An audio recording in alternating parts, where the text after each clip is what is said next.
L'innovation, comme tous les matins à 6h40 sur Europe 1. Maxime, aujourd'hui, j'ai un peu de mal à y croire. Vous allez nous présenter un bracelet anti-crise cardiaque, rien que ça.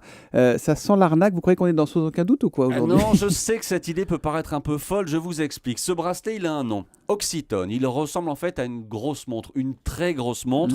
Elle est capable de faire deux choses. Donnez l'heure. Non, même pas. Enfin si, elle donne l'heure. Mais d'abord, surtout, elle va surveiller le rythme cardiaque en permanence, votre rythme cardiaque. Et puis encore plus complexe, elle va analyser en temps réel, grâce à des petits capteurs optiques, le taux d'oxygène dans votre sang. Rythme cardiaque, taux d'oxygène, deux indicateurs très importants. Cette montre, elle va alerter le patient dès que quelque chose ne va pas. Dès les premiers signes inquiétants, elle sonne et on sait très bien qu'il faut aller vite en cas de problème cardiaque.